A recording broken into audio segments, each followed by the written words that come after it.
ગુજરાત સરકાર દ્વારા અત્યારે બનાસકાંઠાના બે ભાગ કરવામાં આવ્યા છે। આ બધાની વચ્ચે બનાસકાંઠાના બે ભાગ હવે કદાચ ભાજપ સરકારને ભારે પડી શકે છે। ઉત્તર ગુજરાતમાં અંધશ્રદ્ધા ઉપર અનેક એવા અત્યાર સુધી આપણે કિસ્સા જોતા આવ્યા છે। આ બધાની વચ્ચે વધુ એક ભુવાજીએ ધાનેરાને લઈને મોટી આગાહી કરી છે। આજે તેના વિશે જ વાત કરીશું। નમસ્કાર, હું હંસિની અને તમે જોઈ રહ્યા છો નિર્ભય ન્યૂઝ। બનાસકાંઠાનું વિભાજન કરવામાં આવ્યું છે। એક તો બનાસકાંઠા જિલ્લો, તેની સાથે જ બીજો વાવ અને થરાદ જિલ્લો। આ બધાની વચ્ચે અત્યારે હાલ કાંકરેજ તેની સાથે જ ધાનેરાને લઈને વિવાદ છે તે દિવસે ને દિવસે ચરમસીમાએ પહોંચતો જાય છે।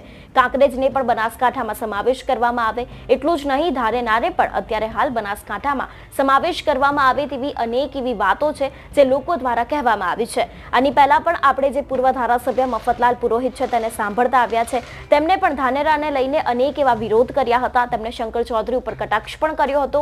આ બધાની વચ્ચે હવે એક ભુવાજી છે જે ફરી એક વખત ધૂણ્યા છે અને તેમના દ્વારા પણ કહેવામાં આવ્યું છે કે બનાસકાંઠા જે છે તેમાં ધાનેરાનો પાછો સમાવેશ કરવામાં આવે। સૌથી પહેલા તો ભુવાજીને જ સાંભળીએ કે તે આ વિષયને લઈને શું કહી રહ્યા છે।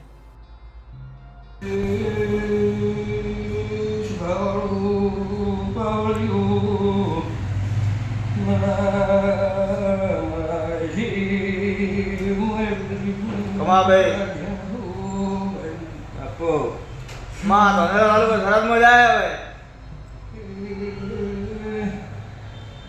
આવે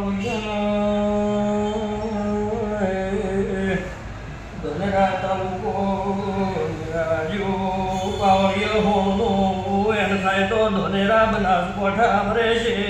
થઈ ગયું માં આજો માં લાલો બે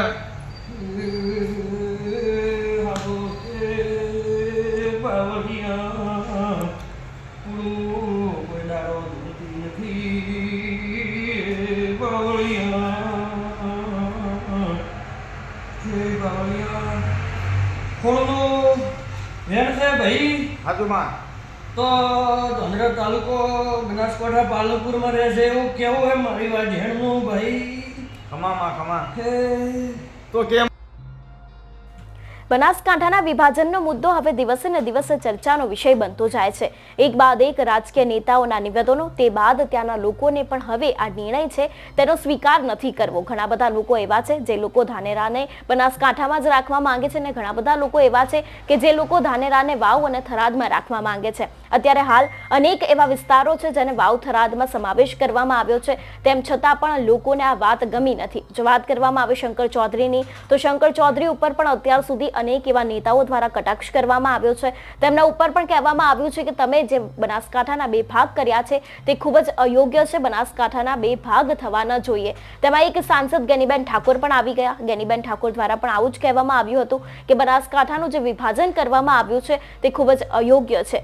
અત્યારે હાલ આને લઈને અનેક એવી જગ્યાએ વિરોધ પ્રદર્શન ચાલી રહ્યું છે। ઓગળને જિલ્લો બનાવવાની માંગ કરી રહ્યા છે। એટલું જ નહીં, દિયોદરનો જે વિસ્તાર છે તેને પણ કેમ બીજા જિલ્લામાં સમાવેશ કરવામાં આવ્યો તેને લઈને પણ અત્યારે હાલ અનેક લોકો આંદોલન કરી રહ્યા છે। પરંતુ અત્યારે હાલ વાત ધાનેરાની છે। ધાનેરાને લઈને અત્યારે પૂર્વ ધારાસભ્ય મફતલાલ પુરોહિત છે તે તો મેદાને આવ્યા છે, પરંતુ તેમની સાથે હવે અંધશ્રદ્ધામાં માનતા જેટલા પણ લોકો છે તે લોકો પણ અત્યારે મેદાને આવ્યા છે અને તે લોકો દ્વારા પણ કહેવામાં આવી રહ્યું છે કે બનાસકાંઠામાં ધાનેરાનો ફરી એક વખત સમાવેશ કરવામાં આવે, ધાનેરાને વાવ અને થરાદમાં જે જિલ્લો બન્યો છે તેમાં ન સમાવવામાં આવે। તમારું શું માનવું છે આ વિષયને લઈને અમને કમેન્ટ કરીને ચોક્કસ જણાવજો। તેની સાથે જ અમારી ચેનલ નિર્ભય ન્યૂઝને લાઇક, શેર અને સબસ્ક્રાઇબ કરવાનું ભૂલશો નહીં। નમસ્કાર।